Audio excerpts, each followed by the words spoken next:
Assalamualaikum warahmatullahi wabarakatuh.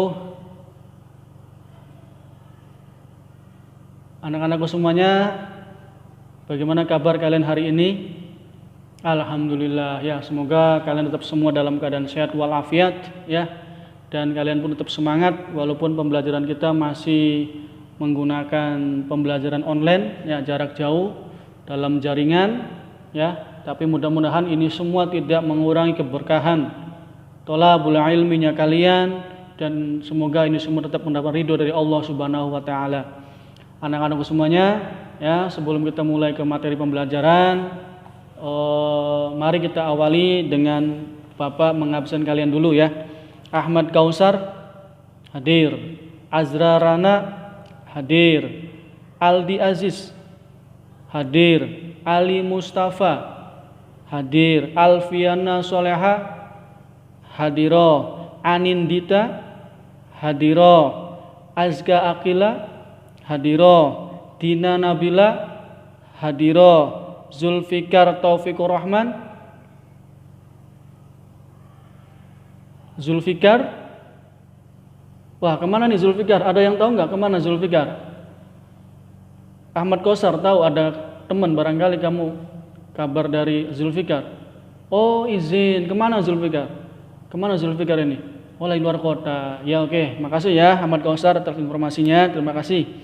Selanjutnya Elena hadiro, Farel Rashid hadir, Haiza hadiro, Jovita hadiro, Kania hadiro, Keandre hadiro, Humairo hadiro, Muhammad Ziyad hadir, Muhammad Noval Hadi hadir, Muhammad Aska Al-Farizi hadir, Muhammad Bilal hadir, Muhammad Dandi hadir, Muhammad Farel Arkan hadir, Nabila Laila Az-Zakiyah hadiro, Nada Fitriyah Nur Firdaus hadiro, Najwa Rizki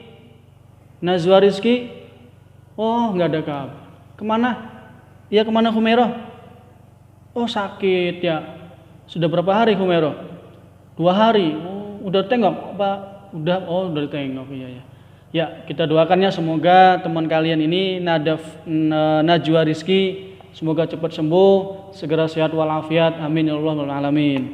Lanjut ya. Raffi Febrianto.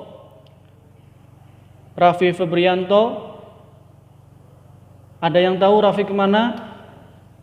Oke ya, kalau tidak ada yang tahu, mungkin dia belum gabung untuk pembelajaran pada kesempatan kali ini. Pak Gin tunggu sampai setengah jam kemudian ya. Kalau tidak ada kabar nanti Bapak akan dianggap tidak hadir. Bapak anggap alfa. Oke lanjut. Raf Jibril, Raihan Sultan hadir, Rizky Hari Maulana hadir, Sultan Atalah hadir, Syakira hadiro, Zahra Salsabila hadiro, Zazkia Zoya hadiro. Oh ya Zazkia hadiro ya. Oke, berarti hari ini ada 2 di antara teman kalian yang belum bergabung ya. Yang satu tadi atas nama Zulfikar itu izin lagi keluar kota. Terus Najwa Rizki sedang sakit. Dan nanti yang berikutnya adalah siapa tadi namanya? Raffi Febrianto ya, belum ada kabar. Berarti ada 3 teman kalian yang belum hadir pada kesempatan kali ini.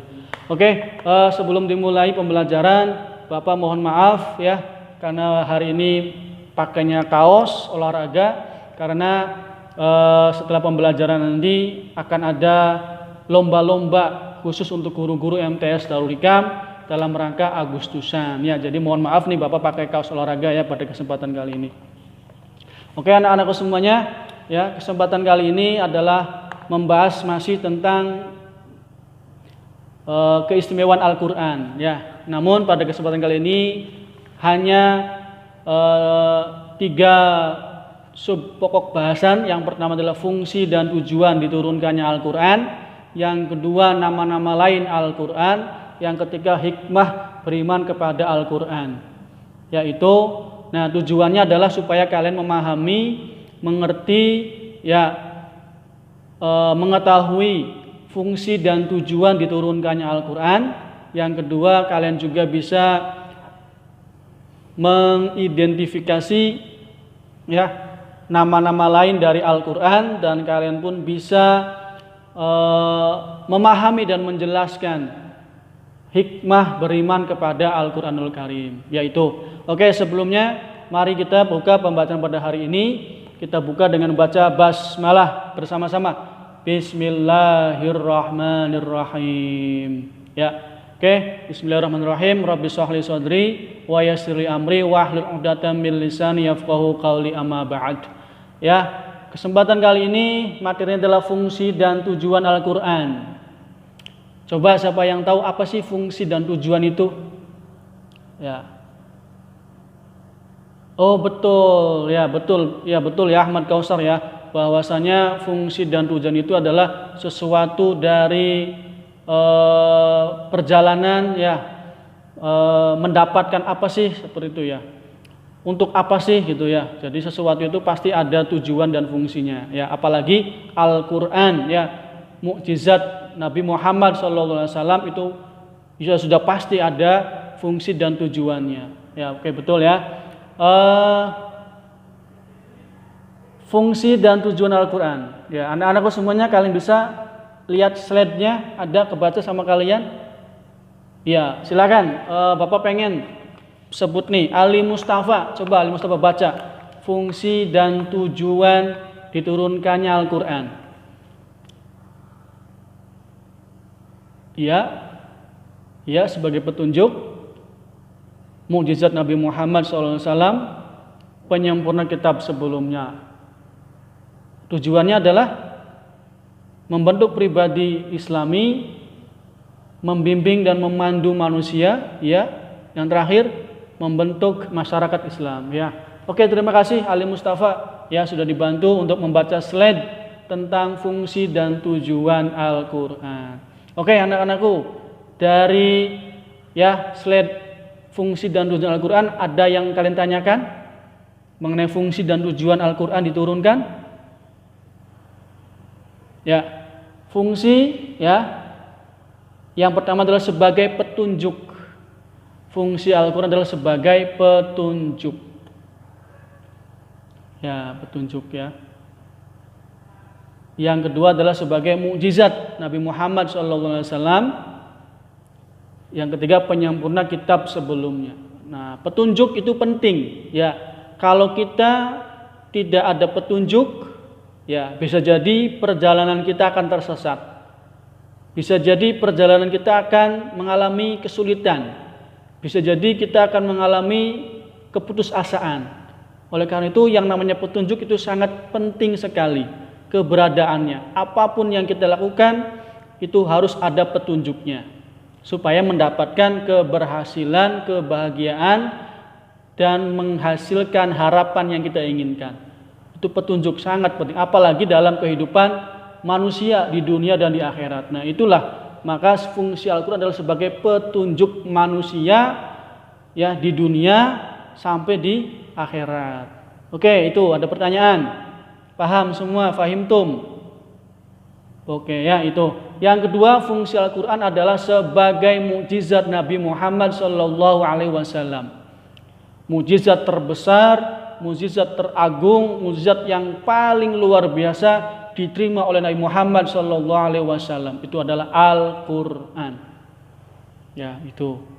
Dan fungsi yang ketiga, Al-Qur'an adalah sebagai penyempurna kitab-kitab sebelumnya. Ya. Jadi kitab-kitab sebelum Al-Qur'an itu semuanya disempurnakan oleh Al-Qur'an. Ya, disempurnakan oleh Al-Qur'an. Ya, kenapa penyempurnaan Al-Qur'an itu isi dari Al-Qur'an itu sangat berbagai macam. Bukan hanya ritual ibadah kepada Allah, tapi juga dengan kepada manusia, tapi juga berbicara tentang ilmu pengetahuan, menyampaikan tentang kejadian-kejadian masa lampau, kisah-kisah masa lampau, dan lain sebagainya. Itulah Al-Qur'an sebagai penyempurna ya kitab-kitab suci sebelumnya. Oke, coba ini Kania, coba Kania sebutkan kitab-kitab sebelum Al-Qur'an. Yang pertama apa? Kitab Taurat. Kepada siapa turunnya? Nabi Musa alaihissalam. Terus berikutnya lagi apa? Kitab Zabur. Kepada siapa? Nabi Daud alaihissalam. Yang ketiga kitab Injil. Pada siapa? Nabi Isa alaihissalam. Ya betul ya. Kania, terima kasih Kania sudah menjawab ya. Itu adalah nama-nama kitab sebelum Al-Qur'an. Ya. Itu ya fungsi dari Al-Qur'an diturunkan ya. Berikutnya tujuan. Apa sih tujuan Al-Qur'an diturunkan oleh Allah Subhanahu wa taala? Coba yang pertama siapa yang masih ingat? Oh ya betul, membentuk pribadi Islami. Ya, maksudnya apa sih? Siapa yang tahu maksudnya apa itu? Pribadi Islam itu maksudnya apa? Elena, apa itu pribadi Islami? Pribadi Islami. Oh ya betul ya. Betul ya Elena ya. Jadi pribadi Islam itu adalah pribadi atau berkepribadian yang berakhlakul karimah. Ya, perilaku, ucapan, perbuatan yang sesuai dengan ajaran Islam, yaitu akhlakul karimah, ya, mencontoh, meniru, menauladani Nabi Muhammad SAW. Oke, itu yang pertama. Kalau yang kedua, tujuan kedua adalah membimbing dan memandu manusia. Ya, membimbing dan memandu manusia. Itu tujuan Al-Qur'an. Ya. Jadi manusia ini kalau tidak dibimbing, tidak dipandu akan tersesat. Karena manusia itu memiliki musuh bebuyutan ya. Musuh 24 jam akan menggoda, mengganggu manusia, yaitu iblis, setan. Nah, makanya apa? Supaya terselamatkan dari godaan, rayuan iblis dan setan, maka manusia dibimbing, dipandu ya, yang terdapat panduannya, bimbingan ada dalam Al-Qur'an. Tapi ya kenyataannya sampai sekarang walaupun ada Al-Qur'an masih ada aja orang-orang yang tersesat, ya, keputusasaan mereka dalam kehidupan sehari-hari. Ya itulah, karena iman manusia itu naik turun, tidak stabil. Tapi kalau manusia selalu mendekat dengan Al-Qur'an, insya Allah imannya akan terjaga, ya, akan terjaga insya Allah. Oke, itu. Adapun tujuan yang ketiga adalah Al-Qur'an turunkan adalah sebagai apa? Membentuk masyarakat Islam, betul ya. Jadi tujuan yang ketiga dari tujuan Al-Qur'an turunkan adalah membentuk masyarakat Islam. Masyarakat Islam itu bagaimana? Masyarakat yang bagaimana? Yaitu masyarakat yang, ya betul ya, masyarakat yang senang berbuat kebaikan, ya, senang berbuat ibadah, senang berbuat amal soleh, yang kecil, yang besar, yang lama, yang baru, ya, dan senang mencegah perbuatan keji dan munkar. Itu adalah masyarakat Islami. Oke, anak-anakku semuanya, ada pertanyaan berkaitan dengan fungsi dan tujuan Al-Qur'an? Any question? Fahimtum? Fahimna. Coba bagian ulangi lagi nih kepada Muhammad Farel. Coba jelaskan apa itu membentuk pribadi Islami. Ya, betul. Ya, betul ya. Jadi pribadi Islam adalah pribadi yang berakhlakul karimah, itu ya. Terus berikutnya lagi adalah membimbing, apa? Membantu manusia. Yang ketiganya adalah apa, Muhammad Farel? Ya, membentuk masyarakat Islami. Masyarakatnya bagaimana Farel? Masyarakat Islam itu masyarakat yang, ya betul ya, masyarakat yang gemar berbuat baik, gemar berbuat amal ibadah, amal soleh, ya, dan gemar mencegah perbuatan keji dan munkar. Oke, itu fungsi dan tujuan dari Al-Qur'an. Ada pertanyaan? Any question? Oke, fahimtum? Oke, fahimna. Oke, anak-anakku semuanya, ya, slide berikutnya adalah nama-nama lain dari Al-Qur'an. Nama-nama lain dari Al-Qur'an. Coba pagi minta Ralph Jibril, ya, Ralph Jibril coba baca slide tentang nama-nama Al-Qur'an. Ya, silakan. Oke, yang pertama apa? Ya, Alkitab. Al-Baqarah ayat 2. Yang kedua Al-Furqan, ya, pembeda. Yang ketiga, ya, peringatan. Yang keempat Al-Huda. Yang kelima An-Nur. Yang keenam Al-Bayyinah, ya. Coba Eh, Raf Jibril baca Al-Baqarah ayat 2.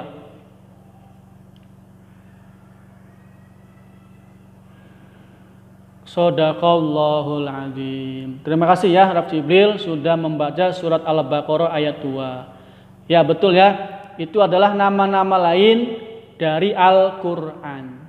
Ya. Jadi Allah Subhanahu wa taala menyebut Al-Qur'an itu pernah dengan sebutan dengan Alkitab. Di mana Allah menyebut Al-Quran dengan sebutan Alkitab itu ada di surat Al-Baqarah ayat 2. Allah juga menyebutkan Al-Quran dengan sebutan Al-Furqan. Mahu Al-Furqan? Ya, pembeda. Di mana? Itu di surat Al-Furqan ayat 1. Dan seterusnya. Jadi Allah Subhanahu wa taala itu ya pernah menyebut Al-Quran dengan sebutan yang lain, tentunya dengan maksud dan tujuan tertentu dari Allah Subhanahu wa taala. Masing-masing nama itu memiliki maksud dan tujuan Allah Subhanahu wa taala ya. Oke, ada pertanyaan? Ada pertanyaan tentang nama-nama lain dari Al-Qur'an? Paham ya? Kalian bisa nanti perdalam di browsing ya tentang nama-nama Al-Qur'an, itu banyak sekali. Ini hanya sebagian saja untuk kalian mengetahui bahwasanya Al-Quran itu memiliki nama-nama lain yang pernah disebutkan oleh Allah Subhanahu di dalam wa ta'ala dalam Al-Quran. Ya, slide berikutnya hikmah beriman kepada Al-Quran. Ya, coba minta Zahra Salsabila baca slide-nya. Ya, hikmah, memperkuat keimanan. Ya betul. Yang keduanya dia mengetahui bagaimana, terus menambah ilmu pengetahuan, yang terakhir menumbuhkan sikap optimis dan menjadi tertata. Ya, terima kasih kepada Zahra Salsabila yang sudah membaca slide-nya ya tentang hikmah beriman kepada Al-Qur'an. Ya, jadi hikmah atau pelajaran yang kita bisa ambil dari kita mempercayai adanya Al-Qur'an itu adalah yang pertama adalah menumbuh kembangkan, meningkatkan keimanan dan ketakwaan kepada Allah Subhanahu wa taala. Yang kedua adalah untuk berperilaku yang baik dan benar ya dalam kehidupan sehari-hari. Terus menambah ilmu pengetahuan ya. Karena Al-Qur'an itu bukan hanya berbicara tentang ibadah, bukan hanya berbicara tentang sholat, haji, ya pernikahan, tapi juga berbicara tentang ilmu pengetahuan ya yang bersifat umum. Ya, artinya apa? Al-Qur'an memberikan kata kunci. Ya, kata kunci yang ada dalam Al-Qur'an, manusia tinggal mengembangkan, ya, menyesuaikan dengan alam semesta dengan perkembangannya yang bermacam-macam. Terus berikutnya menumbuhkan sikap optimis. Ya, dengan kalian memahami Al-Qur'an, mengerti tentang Al-Quran itu akan optimis bahwasanya Allah itu maha adil. Ya, Allah maha adil dengan segala perbuatan manusia akan tercatat semuanya dan akan mendapatkan balasan walaupun kecil akan dibalas dengan bisa jadi balasan dengan yang lebih besar lagi. Ya, seperti itu. Ya, terus berikutnya betul hidup manusia menjadi tertata, akan tertib kehidupan manusia. Ya, dengan orang bisa kembali dalam Al-Quran. Oke, sampai sini ada pertanyaan? Any question? Oh iya, oke siap ya, paham semua ya. Kalau paham semua ya, pagi ingin sampaikan sama kalian bahwasannya nanti di pertemuan yang akan datang ya, itu adalah ulangan harian bab pertama.